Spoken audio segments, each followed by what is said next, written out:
delighted to introduce Abby Davies, who's joining us tonight.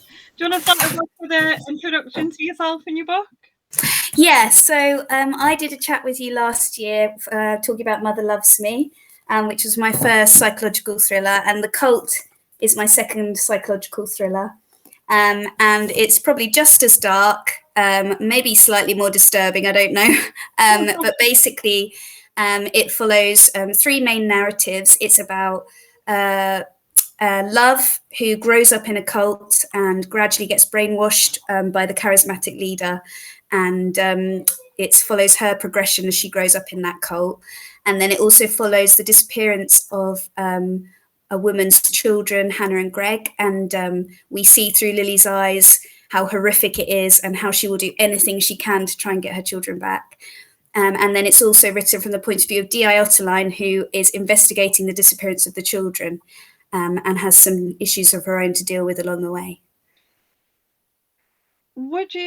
Is D.I. Otterline going to appear in any other?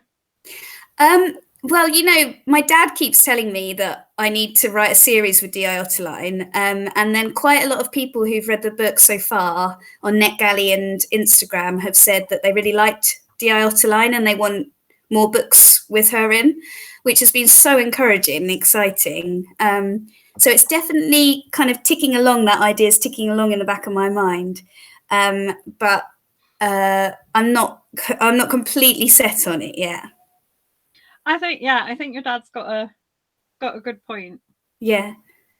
Or the other thing you could do, and I suggest this to authors quite a lot, is you could try and write like a spin-off novella or story featuring her so that you get some of her backstory. Oh, right, a novella, a short book. Yeah, I think that's a good idea. I think probably once I was a bit more successful, like, you know, as a bigger writer, then they would probably publish novellas. But I think it might be a bit tricky at the moment to get a novella done. But if you're massive like Stephen King, you can get your short stories published and you can get novellas published, no problem. But I think you have to have quite a few books under your belt first to do that. But that's a really cool idea. Leslie says she doesn't like novellas. I'm quite a fan. I like them. If I really like a series, I like a good spin-off novella. Yeah, do you know what? I don't really read series. I usually just read standalone psychological thrillers. I mean, that's my go-to. I occasionally read series, but it was quite odd actually for me to write a book because The Cult is like, it's a blend of a police procedural and a psychological thriller. It kind of crosses the two. And usually I write psychological thrillers. But with this one, I really felt compelled to write the investigative side of it. So I had to do quite a lot of research because I don't really read that many crime, you know, pure crime fiction.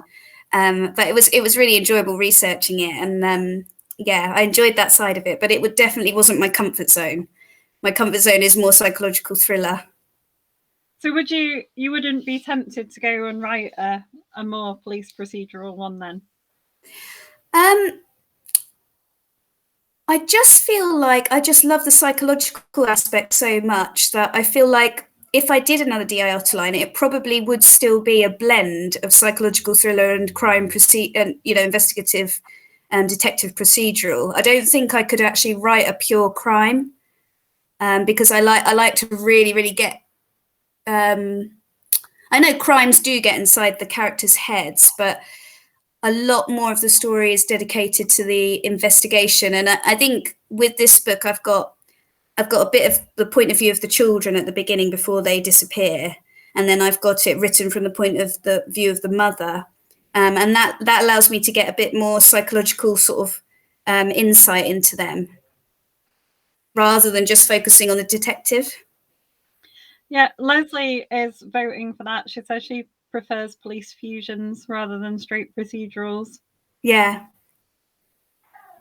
There are a lot of police procedurals, aren't there? I think it is nice to sort of have something a bit more unusual to read. Yeah, I mean, I didn't really intentionally blend the two. I think it just kind of came across while I was writing it. That's just the way I wrote it. But yeah, basically, I wanted to write a sort of a book based on Hansel and Gretel. And so I thought, all right, I need a really, really wicked lady who kidnaps these children. But how is that going to work? Like, how can I sort of detail how this woman became to be so deranged and have such evil intentions? And I wanted to give her real complexity. And my mum suggested that I have her grow up in a cult. And that's how the story took off. Yeah, I was going to ask you where you get your ideas from, because your books are really dark. My gran asks that all the time. And then you meet you and you're just really nice and smiley and bubbly, and you're like, yeah, I've got like a Care Bear notepad, like, and I love hearts and, you know, shabby chic stuff and all girly stuff. But no, I mean, I think where you get your ideas from is quite a difficult question. Like, I mean, but I think I'm massively inspired by, you know, the films I watch and the books I read. And I think that, you know, I gravitate to dark stuff. I mean, I do love romantic comedies and things, but I do tend to feel like I want a kind of dark thrill when I'm in a real escapist story. So yeah, I don't really know why my mind goes to such dark places, but it's always like fun. It's more fun to go really dark and push, you know, see how far you can take it. The other thing that struck me when I read The Cult, having read Mother Loves Me as well, is that you seem to sort of like investigating quite dysfunctional families. Yeah. Yeah. There's a lot of problems going on, aren't there? Well, I mean, I guess writing about a normal family, you can still make it interesting and complex, but I am a bit of a dramatist. Like, I am a bit of a, you know, I like quite sensational, like I like Edgar Allan Poe, like I like the dramatics, you know, Jane Eyre, like it's all a whirlwind of drama and darkness. And I do kind of lean towards doing sort of the more dramatic, darker stories that you'd find within family dynamics. And I find that more sort of interesting to write about because it's so dark, really, and you can get more, get a bit more gothic with it because I do really like gothic elements, a bit of horror. You sort of often have quite young children in them as well. Is that like a deliberate? No, it's never. I never think, oh yeah, I'm going to have young children in them. I think it's probably is just because I was a teacher and I find it quite easy to think about things from children's points of view because I'm a bit of a, you know, kid myself. But I also think if a child's life is at stake, you're going to be kind of gripped immediately, and you know, my heartstrings are pulled that much harder if somebody younger is at peril than if somebody older is in danger. So I don't ever consciously do it, but I think it is just because for me it's a bit more dramatic that's why I tend to lean that way. So what age range did you teach? Well, I actually taught from age 4 to 18 throughout 13 years of teaching. I taught every single age group. And I really, really love teaching the little ones because they're just so eager to learn and they're so sweet and hilarious. And then I liked teaching the older ones because you could have a bit more banter with them and that kind of thing. And I'm just obsessed with English and I love my subject. So that's why I went towards specialising in English and taught more upper age range than lower age range. I'm just agreeing with you because I'm a teacher too. Yeah, you teach. Do you teach computers or science? No, science, yeah. Science, yeah. But only to older kids, don't. Yeah. Ones too small and gross. I love how Leslie say love them dark and gritty. Yeah, me too. She really does. We normally don't. We sort of review very similarly. I think we're both quite sort of a bit tight with our 5-star reviews Oh, right. at times, but we like very different books, me and Leslie. Yeah, yeah. Like, she likes them dark and gritty. I like cozy. Oh, but you love Mother Loves Me, and that's not exactly cozy. No, well, but then this is a sign of good writing, because I sort of think the thing that draws you to a book, and I don't know about you, but I really like sort of well-developed characters, interesting plots and things like that. So it doesn't have to be like, if I was going to choose a book to read for pleasure, I might choose a cozy crime. Yeah. But that doesn't mean that that's the only thing I'm going to enjoy reading. Yeah. And I liked Mother Loves Me. It was great. Good. Where did so I know you said your mum suggested that she grew up in a cult, but how did you invent the cult with Uncle Xavier? And Well, I'd watched The Following on Netflix, and that kind of, obviously that's stuck in my head, although I can't really remember much of what happened. Like, there was a really charismatic evil male leader, and he was incredibly evil, and powerful, and then I sort of did a Google search, and I looked up the most horrific cults that ever existed. Because, you know, I like to write about the really dark stuff. So I looked at these and I came across some really horrific things. Like, you wouldn't believe it happened in real life, but it really did. And I mean, there was one cult in particular where the leader managed to brainwash people into thinking that his blood had special properties, so they paid to drink his blood. And that I think that basically triggered ideas. And then I didn't read the whole book because it's absolutely massive, and I just wanted to get on with writing. But there's a massive book called Raven, which is about Reverend Jim Jones who was the leader of the People's Temple. And he basically brainwashed people into mass suicide. But basically, you know, he murdered them effectively. And it was so interesting reading how he was, even as a child. He was so warped. And he managed to get a following of other children and create his own mini kind of religion when he was only like 8, 9, 10 years old. And he used to get them to sacrifice animals. And, you know, and that kind of thing, just those ideas, like having watched The Cult, having watched some documentaries, it all sort of blended together. And then when I just start writing, literally the characters just develop themselves. I don't do any planning of characters or anything like that. So I was just writing through Love's point of view, and Uncle Xavier just developed through her eyes. Like, I didn't actually think, what will he look like? What will he sound like? What will, you know, how will he act and behave? It just kind of came through what I'd absorbed from my reading and through writing Love's character out, like writing the story. he was one of the standout characters for me in it, because you could sort of see him getting progressively worse.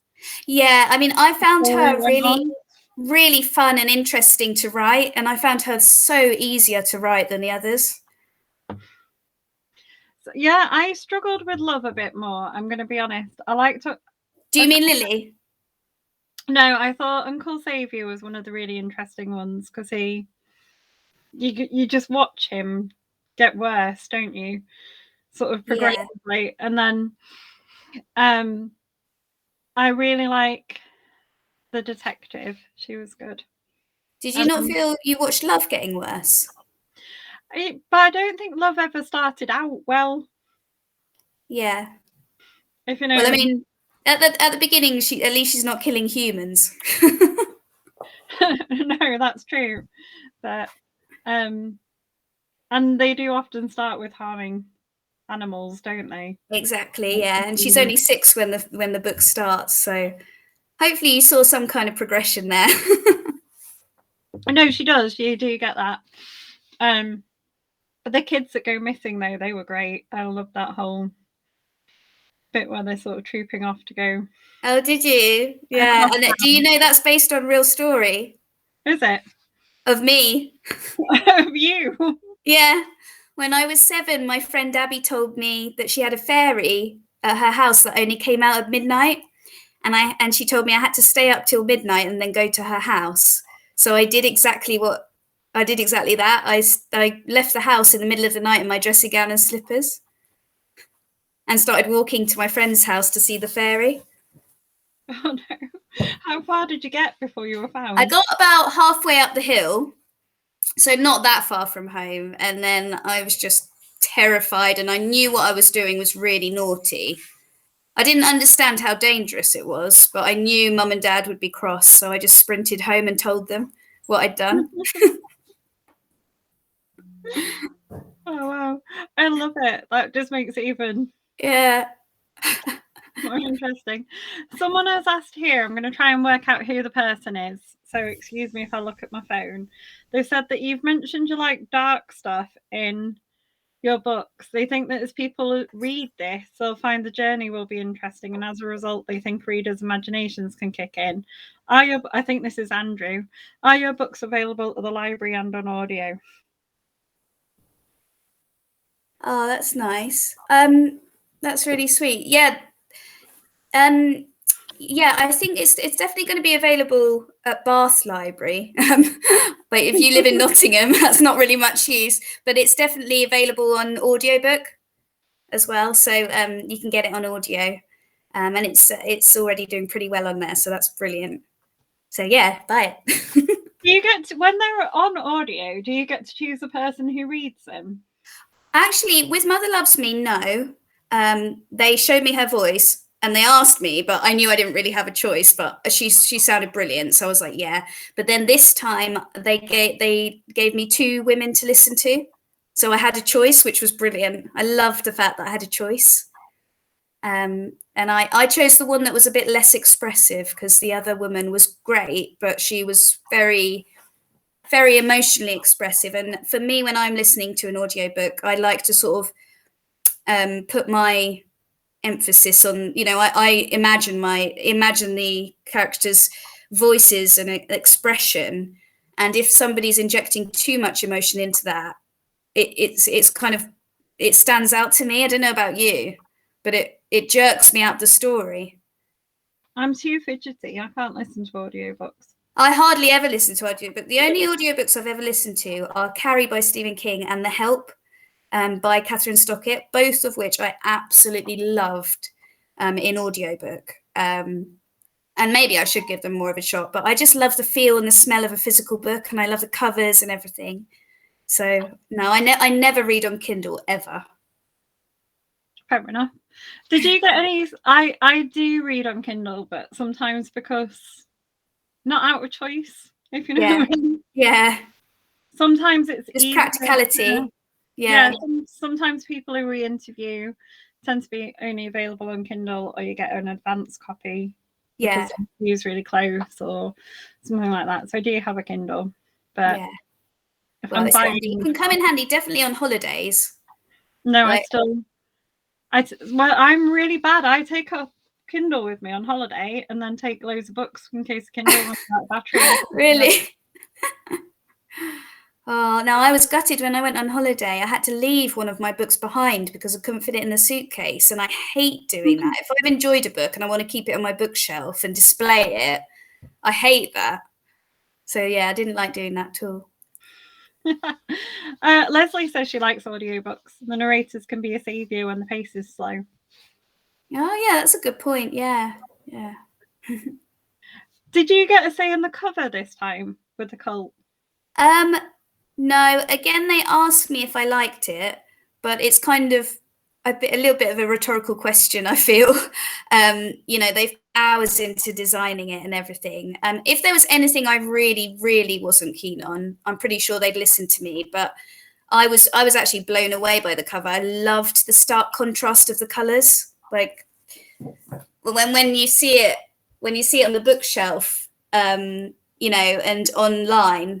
My lighting's rubbish here, but this brightness contrasting with the darkness, and I think with the children and the fact that the whole story was based on Hansel and Gretel in my mind, I did think it really epitomised what the book was about. So I was really, really pleased with the story, with the front cover.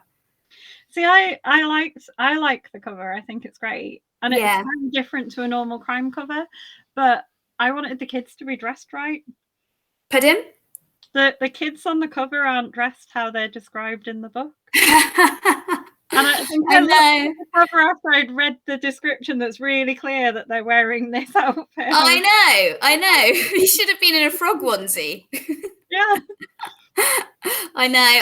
It's like it's little details like that that, to me as a writer, you could let it annoy you when you see the front cover. And actually, when I saw the front cover of Mother Loves Me, the fact that the girl on the cover is carrying a teddy bear instead of a doll, that kind of irked me a little bit. And then I remembered actually that I think Mother gives Clarabelle a teddy bear. So I thought, oh, it does make sense. But at the time I was thinking she should be carrying a doll, like, you know, to tie in with the whole theme of dolls and the fact that Mother was obsessed with dolls, or is obsessed with dolls and everything.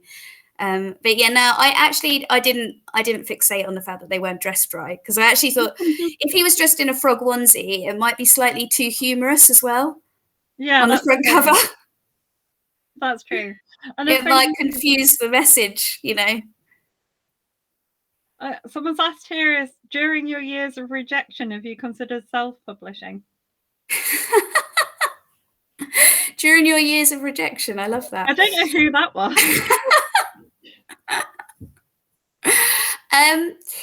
I did actually self-publish. In 2013, I self-published a gothic psychological thriller, and I got really good feedback, and it gave me a lot of confidence. My dad marketed it for me, so we did manage to get quite a few reviews, not masses, but literally getting positive reviews from complete strangers gave me a bit more confidence to keep going, because it is so unbelievably competitive. It's so hard to get published. Like, you know, I worked for years to do it. Rejection after rejection, as you say. Whoever that is said. It just says Facebook user on there. So Sam can't make it tonight, but she says hello. And I'm going to ask you one of her favourite questions, which is to tell us about the most recent scene that you've written. The most recent scene? Yeah. That I've written? What, in a different book? Yeah, what have you written most recently? If you can tell us without giving away a spoiler. Oh, I don't want to give too much away. That's a tricky one. Well, this is book 4, and it's very much, I've only written 14,500 words, so it's very much in the early stages. Book 3 is like with my editor. So book 4, it's basically about, oh no, I can't give it away. Fair enough, don't. All right, I'll give you a little clue.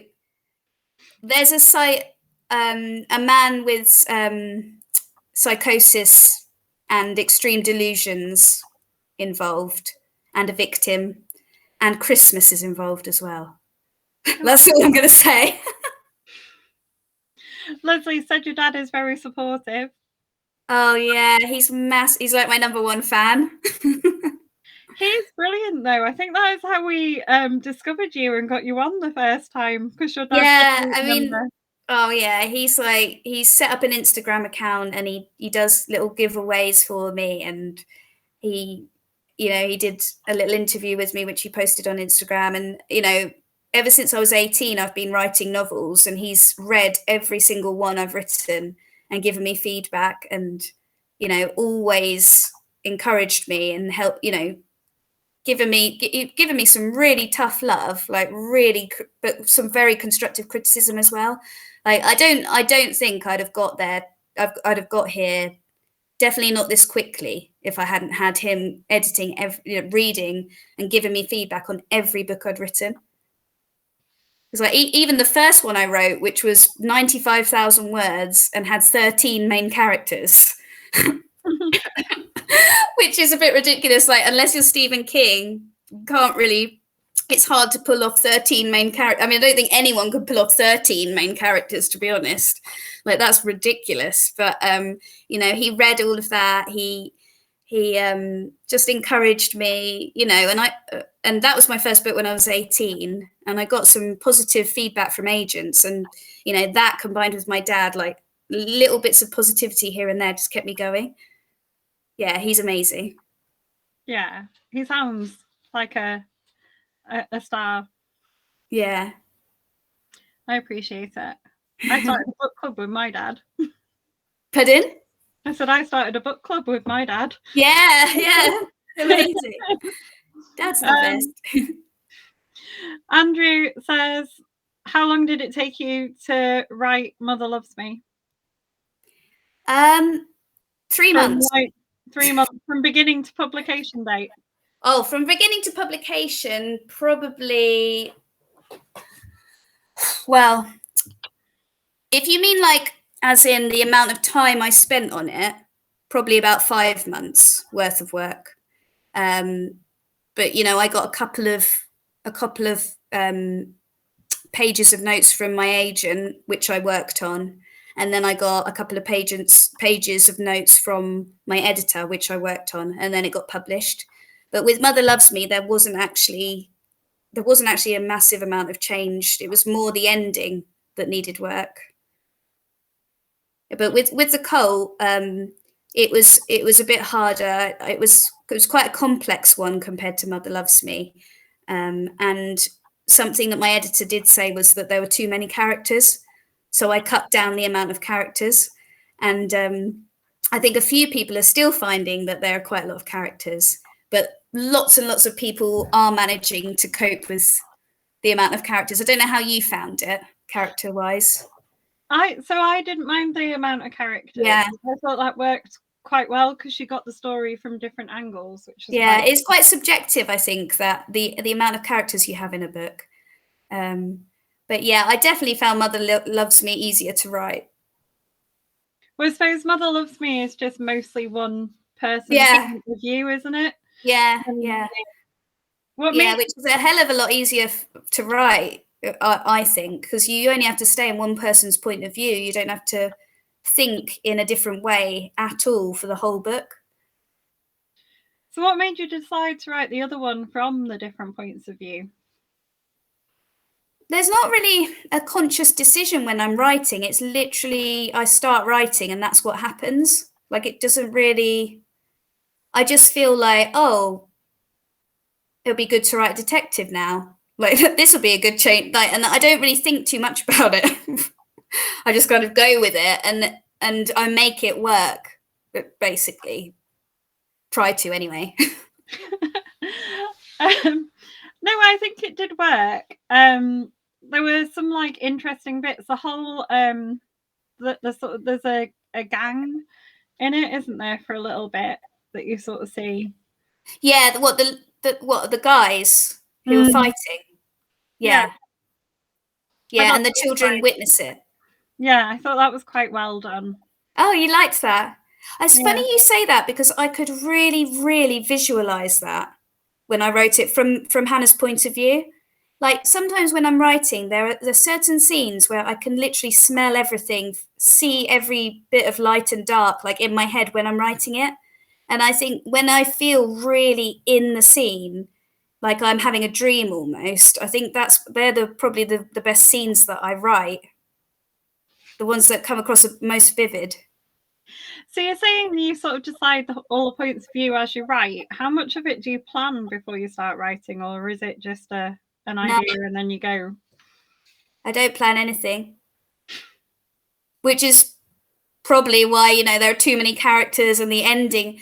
I always write about 65,000 words and rush the ending, and then the ending's rubbish and I have to rewrite the ending about 3 times. So the ending for me is the massive struggle point. I like the end. Without giving away a spoiler, I like the ending. Good. You found it satisfying? You know what? Satisfying, ambiguous. Oh, right. Yeah. But in a good way. Yeah, good. That's good to know. With oh, what was I going to say? I can't remember now. Go on, you go. Have you ever had any interest towards developing them for TV or a film? Oh well, I'd absolutely love to, but it's the agent pitches it to TV companies, and it depends whether anybody bites or not. There's not really much. I don't think there's much I can do about it. No, I suppose. I mean, and people get them optioned for TV, don't they? And then they never get made. And yeah, I mean, I think that's what my agent. That's what he does. Part of what he does on my behalf is that he tries to get it optioned for films and series. So you never know; it could happen one day. But I mean, it would be an absolute dream if that happened. how long did it take you to find the agent? To get an agent, 17 years. Wow. And I wrote a book every 2 years since I was 18, from the age of 18. And wrote I mean, to be honest, whenever I wrote a book, the most agents I ever really sent it to was a maximum of 20 agents each time for each book. And I know some people send them to like each book to 100 agents. And I didn't do that. I only sent each book to about 20. But when you get so many rejections, it's hard to keep going beyond 20. And once I've written a book, I do have a tendency to lose interest in it after a month or so, and I just want to write a new one. So luckily, I had that kind of drive to just keep going and going and going and going and going and going and going and going until I got an agent. I might have said this to you last year, but I just said to myself, I am going to get published if it takes me until I'm 80. And I told myself, there were times when I was in tears because it was another rejection. And I just thought, why are some people published and I'm not? Like, my dad says it's a really good book. My mum likes it. Like, my friends like it. Why aren't I published? I mean, every book I wrote, I think I got a bit better. The more you write, the better you get at your craft ultimately, and the more you read, the better you get. I mean, I only discovered my genre, psychological thrillers, in 2013, and I've been writing since I was 18. So it took me years to discover the right genre for me. And when I discovered that genre, I read and read and read copious amounts of psychological thrillers, and I'm still reading them now. And anybody who's trying to get published, I say to you, read as many books as you possibly can in your genre, because that, for me, that is really what helped me. That's I was just thinking, I saw Charlene Harris speak once. I absolutely love her book. She's one of my favourite authors. And she said exactly that. Yeah. And Stephen King says the same. I mean, you just read copiously. And I actually think I should sort of broaden out a bit and read a bit more, because you do get ideas from other genres as well, and you learn different skills from reading other genres. But I just love psychological thrillers so much that, my instinct will always be to go for something dark and, about the mind, really. So, yeah. So who are your favourite psychological thrillers? Well, I did absolutely loved Before I Go to Sleep by S.J. Watson. I love Room by Emma Donoghue, although I'm not sure that's classed as a psychological thriller. Some people class it more as literary fiction.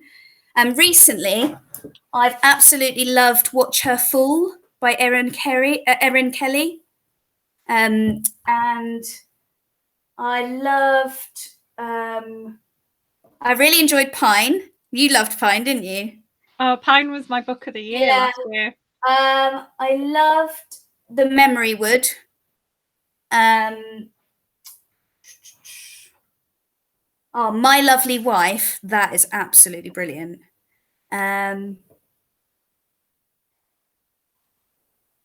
just read The Turnout by Megan Abbott as well. I quite like dance thrillers, like dance psychological thrillers. Have you ever read one about dance? Because I love dance so much. Like I'm not. But I did some dance in my 20s, and now I just do a bit of like casual couples dancing, like modern jive and Sarok.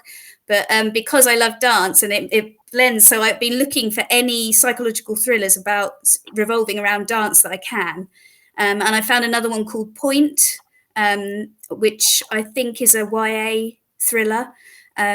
But I'm actually considering maybe one day writing a psychological thriller set in the world of dance, but I don't know how popular they are really. I think they might be quite popular. See, Yeah. I'm not a dancer, and my husband is Musive. Your husband's what? He's very tall. Oh, right. So we went to Vienna. Our last holiday together, we went to Vienna. Oh, And I said lovely. to him, we could go and like learn to waltz. Oh, yeah. Vienna, wouldn't that be lovely and romantic? And he went, "You're too short. We can't dance together." Oh, no. I said I could wear heels, and he was like, "The world's not ready for that." So we didn't learn to waltz. Oh, how tall are you? I am 5'6". 5'6". Mm-hmm. I'm 5'2". How tall's your husband? He is 6'6". Oh, wow. Oh, my God. Oh, I can see what you mean now. 6'6". Whoa. Yeah. That's awesome. Yeah, it is hard dancing with somebody really tall, because also you get really bad neck ache because you're constantly like craning your neck up to look at them. But at least they don't ruin your hair, because when you dance with somebody who's too short, they tend to bosh your head all the time and knock your hair out, which is really irritating. See, all these problems that you didn't know about. My dad says hello. Oh, hi. Hello. You're a legend like my dad.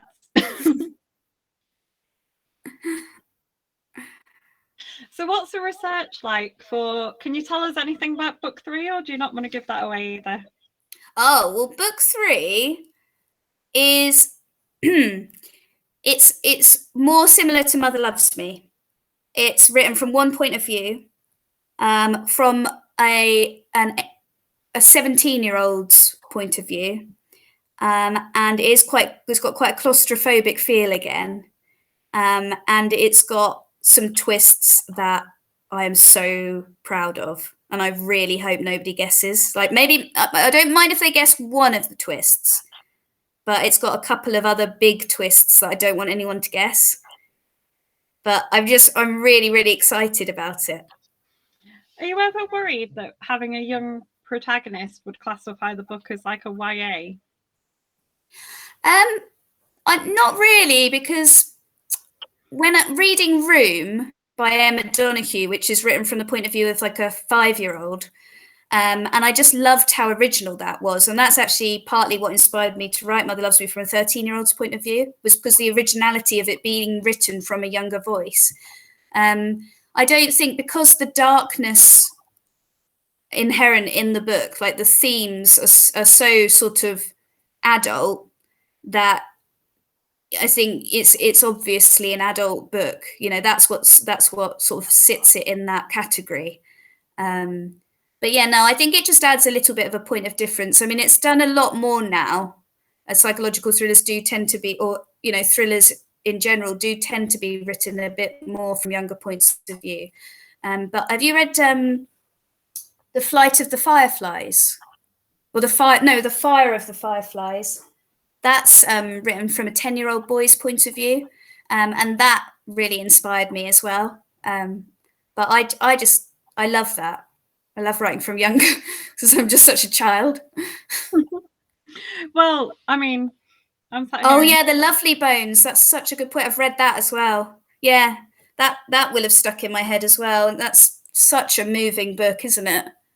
Yeah, The Lovely Bones is an amazing book. Yeah. I agree with you about Room as well. That's really interesting. Yeah. And unique. And what makes it unique is that voice, isn't it? Oh yeah, the little boy's perspective. It's just so clever, the way she conveys the fact that, he perceives things in the room the way he does because he's been confined to that room for his whole life. Yeah, she does something really, really special in that book. Do you think it's harder to write from a younger perspective? I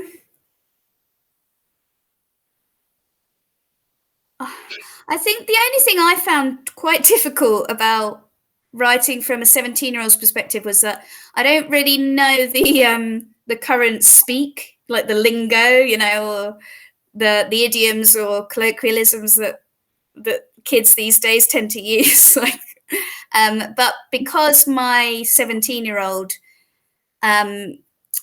isn't necessarily down with the kids, you know, she's a bit more sort of, I don't know how to say it, but she doesn't really use slang that much. I think I found that not too challenging. But I could imagine if I tried to write in a really cool, hippie, younger person's like voice, I might sound a bit weird. Like I might not quite get it right. I think the trouble then, though, is that you date your book. If you tried to get it, I think if you tried to get it exactly right, yeah, that's the problem with like kids fiction, because I read a lot of YA, is you don't want to get it exactly right because then you're going to date your book really badly. Yeah, that's so true. Yeah, yeah.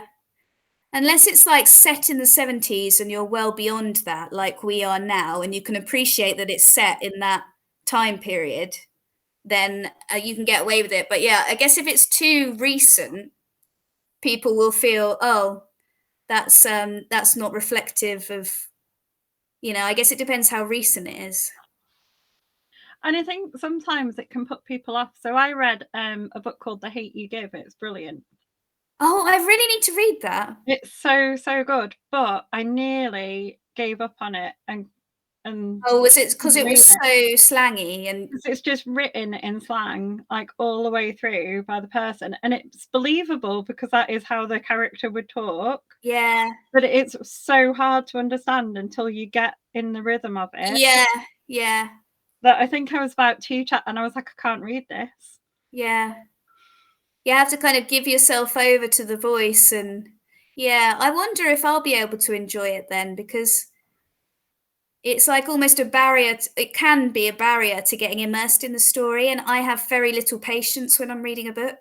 Like if it hasn't grabbed me by like the 5th chapter, I tend to find it really hard to motivate myself to carry on. I have about 100 pages. 100 Yeah. pages. Yeah, that's quite a good point, because you can read 100 pages relatively quickly, can't you? And you don't have to invest too much of your time wasting your time. But yeah, It's worth persevering, though. Definitely persevere. Yeah. I do really need to give that a shot. Loads of people have been posting about it on Instagram, and I keep thinking, oh, I've got to read that. Oh my god, I didn't even realize people really posted about books on Instagram. Oh my god, go on Bookstagram. It's so cool. It's so fun. I see. I'm so uncool. I wouldn't even know that was a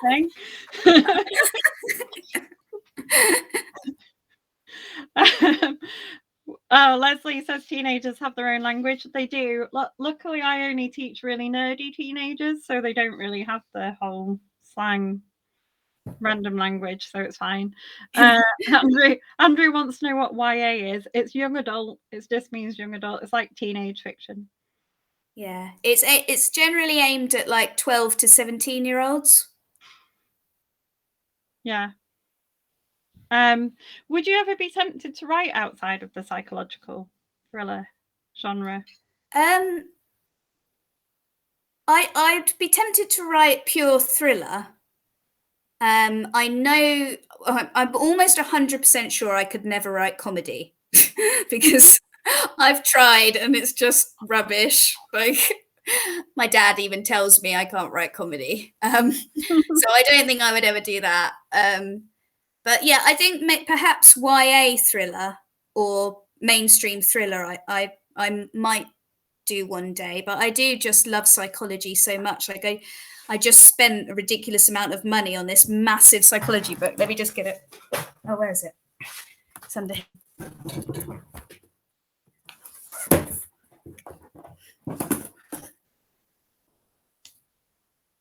Oh, go that way. Wow. Yeah, it's like a proper one that real psychiatrists use. And I'm reading I'm really going to read the whole thing and make notes on it, and I'm going to try and incorporate some of it into book 4. And I'm actually really, really excited about it because I really want to give a lot of complexity, and I really want readers to understand how the villain can be so unbelievably unhinged. Yeah. So yeah, I'm finding it fascinating actually. And I kind of wish I'd studied psychology. I wish I'd done English lit with psychology at uni, although you shouldn't have regrets, but I think though that's one of the things that people often do have regrets about, isn't it? Because yeah, whatever you study at uni, you can always see other things and think, oh, I wish I'd have studied. exactly. With hindsight, hindsight's magic, isn't it? Like when you're 18, you barely know your knee from your elbow or whatever the phrase is. Like you're just such a different person. I was so unworldly. I mean, I'm not very worldly wise now, but I was so unworldly wise. I was so kind of just like, didn't think anything beyond I'm good at English literature. I enjoy writing essays. I'm going to do that. That's literally the amount of thought I gave to my subject choice. But now if I could do another degree, I would do psychology. Like, I would find it fascinating. See, if I could do another degree, I would choose something different. But if it was, I had to go back and have a first degree, I would still do the one I did. Oh, would you? What Hmm. would you choose now? I would choose something like virology. Virology. Oh, Hmm. wow. I didn't even know you could do a degree in that. Oh, you can. I used to take modules in it and like wow. microbiology and stuff when I was at uni, and it was always really interesting. Yeah. Wow. I think viruses are really interesting, but that's because I'm a bit weird. That sort of thing would go straight over my head. Well, English. See, I couldn't study English. Yeah, but you're a prolific reader. I bet you could do English. You're being modest. But a self kind of taught prolific reader, I've never really taken any English courses beyond GCSE. Yeah, yeah. Oh, I love the subject. I really love it. I love creative writing. Are you ever tempted to go back and do school visits now? Because obviously being a teacher.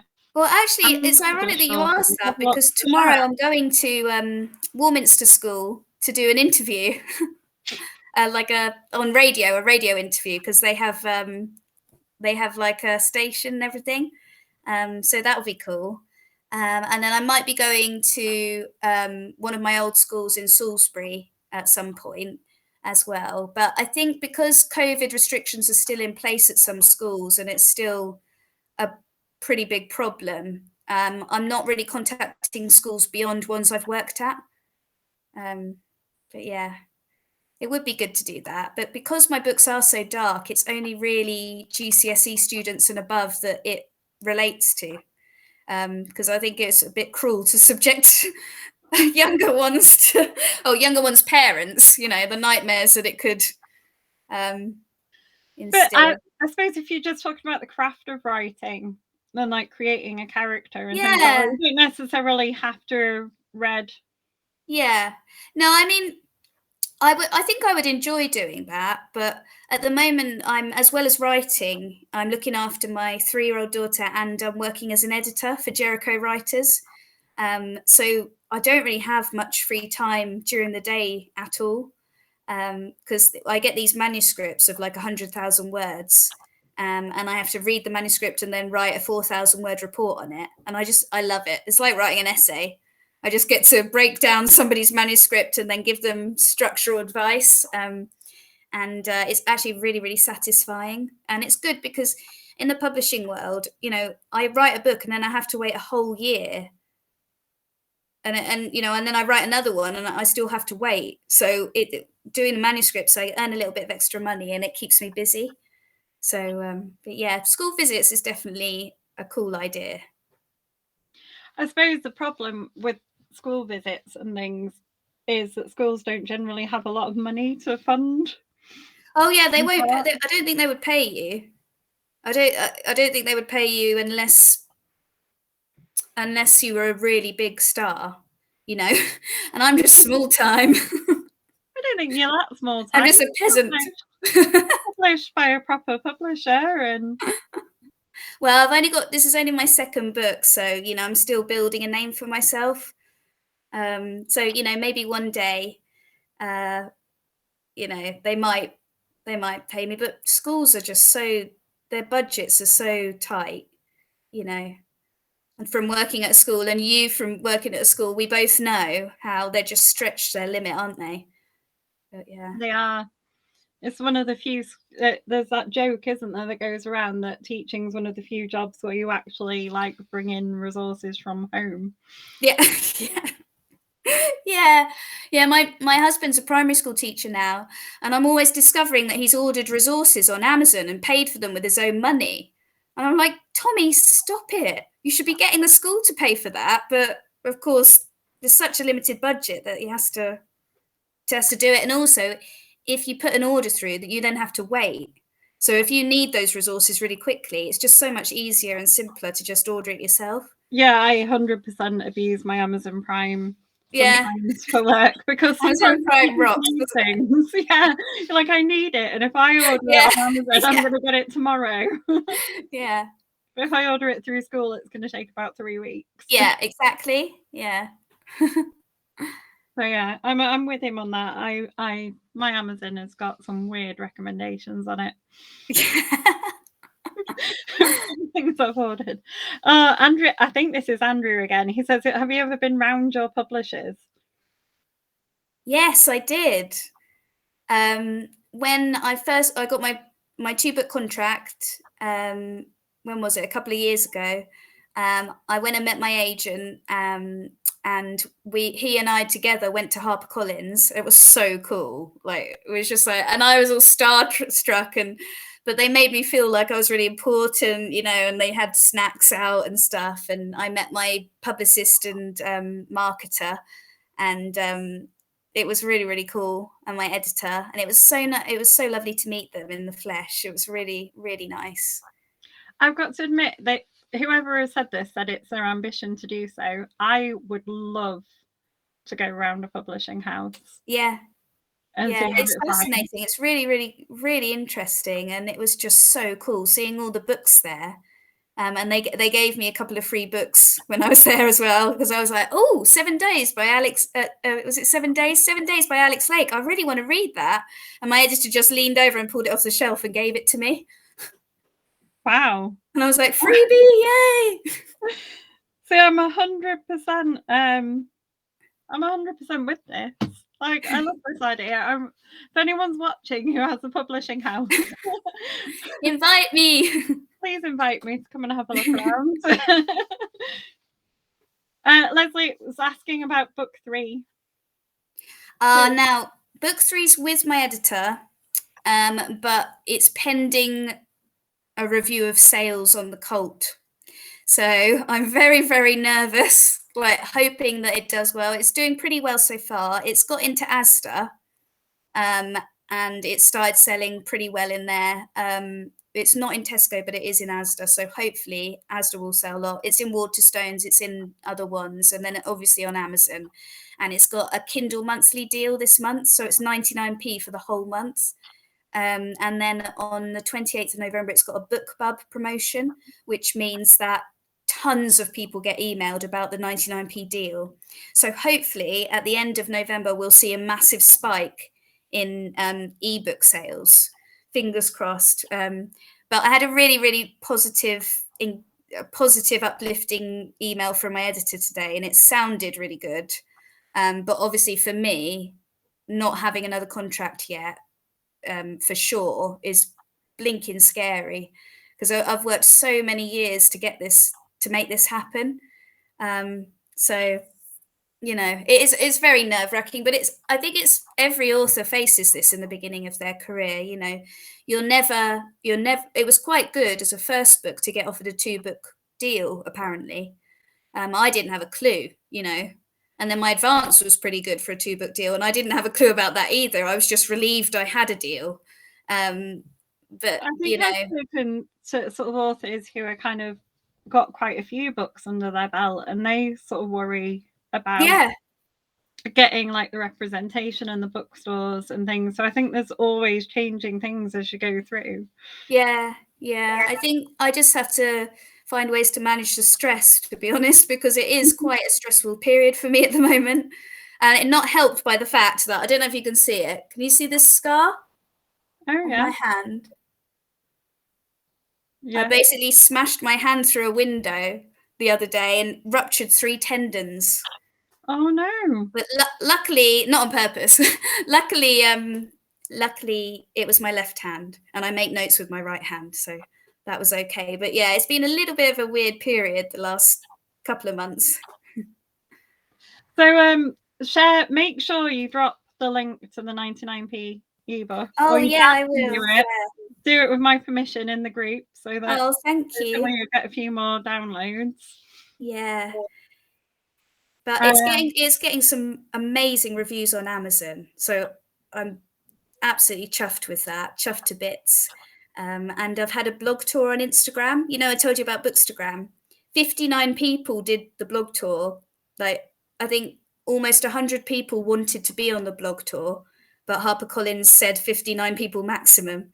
So across 3 weeks, I'm having 59 reviews. And that's just been amazing. And everybody's been so positive about the book. And so that's been just such a joy. have you got any events booked for it? Because Andrew's asked, he said as soon as he can, he'll be at Waterstones in Nottingham for events. Oh, I'd love to go to Nottingham. That's where I met my husband, actually. I was doing my creative writing masters in Nottingham at the time. But I don't, we haven't really got any plans to go there soon, but maybe. But this Saturday, I'm going to be doing stock signings in all of the Bristol Waterstones. I think there are 3. The Bath Waterstones, Mr. B's in Bath, and I might be doing one or two independents in Bristol as well. I'm cramming all of that into Saturday. And then on Sunday, I might be doing the Salisbury Waterstones because I live around that area. So that's going to be really, really cool doing that. There's a bookmakers in Bristol, isn't there? Is that the one that William Do you know Shaw? what? Because I don't live in Bristol and I don't really go there that much because I'm an hour from there. I actually don't know any independents in there. So it's my publicist who's kind of sorting it out for me. And I'm waiting to get the final details from her. So it's very exciting. I'd contact William Shaw because he's just set up one for authors, like a creative thing. I think it's in Bristol. Oh, right. I mean, I'm in deepest, darkest Yorkshire, so I'm possibly wrong. Because I've only ever been to Bristol like once. Yeah. Twice, actually. I've been to the train station there. Yeah. Well, I can ask him, but I'm also doing I'm going to be part of a book party that's in March. It's taking place in Birmingham. And there are going to be 9 other authors there. And basically, it's going to be loads of people from who are on Bookstagram, like loads of bloggers and stuff. And you have to pay to go. I think the tickets are about £14. But you get to chat to 10 authors and you get to get your book signed and personally dedicated. And I think there are some author interviews and people talking about their books on stage. So, and I'm going to be part of that. So I'm really, really excited for that. Well, that's great. Yeah, that's awesome, isn't it? I can't wait. So we've got about a minute left if you want to give us a recap of you and your books. Pardon? We've got about a minute left if you want to give us a recap of you and your books. Of me and my book? Mm-hmm. Okay, so I'm Abby Davies, and I used to be a teacher, but now I write and edit, and The Cult is my dark, creepy, hopefully gripping, and very disturbing thriller, and it's pretty exciting, I think, and it's got lots of cool characters. It's got hopefully quite an unforgettable character in Love, and hopefully Uncle Saviour will be a character you'll never forget as well. It's a bit out there, it's a bit different. It's like a cross between a psychological thriller and a police procedural. So, and it's only 99p at the moment on ebook. So give it a blast. Yeah, now's the time to buy it. Yeah. And then thanks for joining us. Yeah, Again. thank you so much for having me again. I love doing these interviews. It's awesome. You are always welcome. Thank you so much. It was lovely to see everybody. Bye.